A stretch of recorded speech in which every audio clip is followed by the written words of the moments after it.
Hello viewers, কেমন আছেন সবাই? আজকে এমন একটা ভিডিও নিয়ে আসছি যেটা সকলের জন্য ইম্পর্টেন্ট।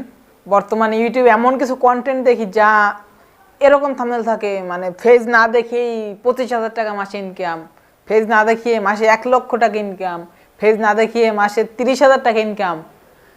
এগুলো নিয়ে কিছু কথা বলবো। আসলে এগুলো ঠিক না বেঠিক?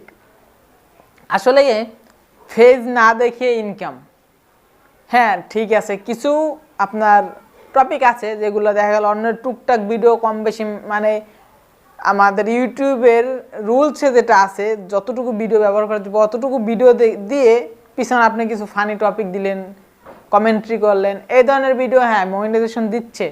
বাট কিছু কিছু ইউটিউবাররা, অনেক বড় বড় ইউটিউবাররাই দেখছি, এরা দিচ্ছে যে ফেজ না দেখি ইনকাম কীভাবে। ইউটিউবে যাবেন, সার্চ দিবেন, সার্চ দিয়ে আপনি ফিল্টার করে আপনার ক্রিয়েটিভ কমন্সের যে ভিডিওগুলো, মানে যেটা ব্যবহার করার লাইসেন্স দেয়, ওই ভিডিওগুলো নিজে ডাউনলোড করে আবার ওইটাই একটু এডিট করে ভয়েসটা দিয়ে আপলোড করে দেন।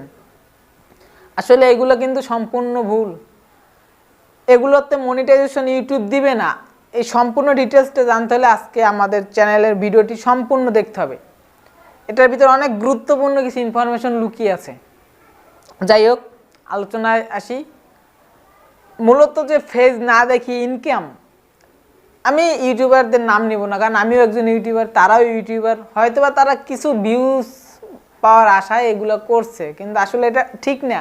কারণ যারা নতুন ইউটিউবার, যারা জানে না এই বিষয়টা, ওরা কিন্তু দেখা গেল আপনার মনে করেন একজনে একটা ভুল ইনফরমেশন দিচ্ছে, ওই দেখেও মানে ওই মোতাবেক ওরা কাজ করতেছে 1 বছর পরে অনেক কষ্ট হয় ভাই, 1000 সাবস্ক্রাইব আনতে, 4000 ঘন্টা ওয়াচ টাইম আনতে। যখন মনিটাইজেশন অ্যাপ্লাই করবে, মনিটাইজেশন পাবে না, তখন কিন্তু ওদের অনেক বড় একটা কষ্ট লাগবে এবং পুরো 1 বছরের কষ্ট কিন্তু বৃথা। সো মেইন যে ইউটিউবের অ্যালগোরিদমের মেইন যে রুলসটা আছে, আপনার যে ফেজ মানে অন্যের ভিডিও ডাউনলোড করে যে আপলোড দেওয়ার, হ্যাঁ কথা আছে, অন্যের ভিডিও ডাউনলোড করে এডিট করে আপনি ভয়েস দিলেন, ওই ভিডিওটা আপলোড দিতে পারবেন, কপিরাইট ক্লেম আসবে না, ইভেন স্ট্রাইকও আসবে না। তবে আপনি 1 বছর পরে, যখন আপনার 1 বছর লাগুক, 6 মাস লাগুক, যখন আপনার সাবস্ক্রাইব এবং ওয়াচ টাইমটা কমপ্লিট হয়ে যাবে, তখন আপনি কি করবেন? মনিটাইজেশনের জন্য অ্যাপ্লাই করবেন। আর যখনই অ্যাপ্লাই করবেন দেখবেন আপনার মনিটাইজেশনটা দিবে না। বর্তমানে একটু খেয়াল করবেন আপনারা যারা ইউটিউবাররা, আশা করি অনেকেই মনে করেন ইউটিউব বিভিন্ন হেল্পের গ্রুপে অ্যাড আছেন, দেখবেন বর্তমানে কিন্তু 90% ইউটিউবার মানে মনিটাইজেশন পায় না। Reuse content, monetisation ineligible. So reuse content, আমরা যখনই একজনের ভিডিওটা ডাউনলোড দিব, ডাউনলোড দিয়ে ওই ভিডিওটা রইলো, হ্যাঁ ভয়েস রইলো না, ভিডিওটা রইলো, আমরা আবার ওই ভিডিওটা আপলোড দিব, ভয়েসটা চেঞ্জ করে দিলাম, দরকার ভয়েস একদম ফালাই দিয়া আপনার নিজের ভয়েস দিলেন, ভিডিওটা কিন্তু আমরা ফালাচ্ছি না, ভিডিওটা কিন্তু থেকে যাচ্ছে।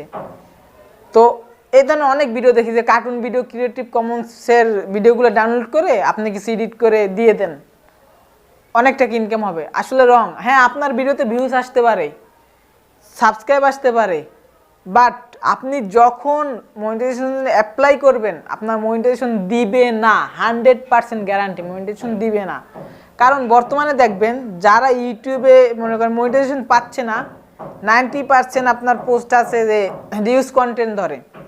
রিউজ কন্টেন্টটা কি এবার ক্লিয়ারভাবে জানুন। রিউজ কন্টেন্টটা এইরকম যে একটা ভিডিও ইউটিউবে আপলোড দেওয়া আছে, সেই ভিডিওটা আবার আপনার চ্যানেলে আপলোড হয়েছে, রিইউজ। আপনারা মূলত একটু চিন্তা করলে পারবেন, ইউজ মানে ব্যবহার করা, রি মানে পুনরায়, মানে পুনরায় যে ভিডিওটা ব্যবহার করছেন। একটা ভিডিও ইউটিউবে আপলোড দেয়া, ওই ভিডিওটা পুনরায় আপনি আবার যদি আপলোড দেন আপনার চ্যানেলে 100% রিউজ আসবে। তো আপনি অনেকে এরকম করতেছে আমি দেখছি, বাট আপনার সাবধান, এ ধরনের কাজটা করবেন না। রিউজ আপনার ক্রিয়েটিভ কমন্সটা কোথায় খাটে জানেন? আপনার যখন দেখা গেল আরেকজন নিয়ে আপলোড দিতে পারবে, ও কোনো স্ট্রাইক দিবে না, ক্লেম দিবে না, এইটাই ক্রিয়েটিভ কমন্স। বাট আপনি ব্যবহার করবেন, স্ট্রাইক ক্লেম কোনো কিছুই আসবে না, কিন্তু আপনার যে ভবিষ্যতের যে একটা স্বপ্ন থাকবে, স্বপ্নটা কিন্তু পূরণ করতে পারবেন না। অবশ্যই এই ধরনের কথা কানে নেবেন না। আপনি নিজের কন্টেন্ট তৈরি করুন, হ্যাঁ দেখা গেল আপনি নিজে কন্টেন্ট তৈরি করেন, ভালো হয় না ভাই, প্রথম ভালো হবে না, এটা স্বাভাবিক, ভালো হবে না। আপনি তৈরি করতে থাকেন, এক পর্যায়ে দেখবেন আপনার কন্টেন্টটা অনেক সুন্দর কোয়ালিটি চলে আসবে, যেটা আপনি নিজেও বুঝতে পারবেন না। আর এখন যদি আপনি নিজে কন্টেন্ট তৈরি না করে ওই অন্যের ভিডিও দেখে যে কীভাবে আরেকজনের ভিডিও আপলোড দিয়ে ইনকাম করবো এর পিছনে দৌড়াদৌড়ি করেন, আপনি যতটুকু সময় নষ্ট করবেন তার থেকে অধিক সময়টা নষ্ট না করে এদিকে আপনি কিছু কন্টেন্ট নিয়ে ভাবেন যে আমি কী ধরনের কন্টেন্ট তৈরি করতে পারি, আমার ভিতরে কী প্রতিভাটা আছে। দেখবেন তার অর্ধেক সময় যাবে আপনার, হয়তো কন্টেন্ট খারাপ হবে, কিন্তু একটা পর্যায়ে আপনার কন্টেন্টটা ভালো হয়ে যাবে, আপনার একটা ফিউচার আছে, ব্রাইট একটা ফিউচার আছে। বাট আপনি যখনই ওর পিছনে ছুটবেন যে অন্যের জিনিস চুরি করার চিন্তা ভাবনা করবেন, আপনি দেখবেন অনেক ভিউজ আসছে, অনেক খুশি, হ্যাপি খুব, বাট যখনই আপনি মনিটাইজেশন অ্যাপ্লাই করবেন, মনিটাইজেশনটা পাবেন না, আপনার মনটা ভেঙে যাবে, আপনি তখন থেকে আর ইউটিউবিং করতেই চাবেন না। সো অন্যের কথায় কান দিয়েন না ভাই, নিজের চিন্তা মতো করেন, নিজের যেটা পারেন, নিজের যে যোগ্যতাটা আছে যোগ্যতাটা খাটান, ইনশাল্লাহ আপনি ভালো কিছু একটা করতে পারবেন, আজকে না হোক কালকে, কালকে না হোক পরশু। সবাই ভালো থাকবেন, এবং আমি এই চ্যানেলে বিভিন্ন ইউটিউব টিপস অ্যান্ড ট্রিক্সের ভিডিও আপলোড দিয়ে থাকি, আমার চ্যানেলটা সদস্য হয়ে নেবেন। ধন্যবাদ সবাই।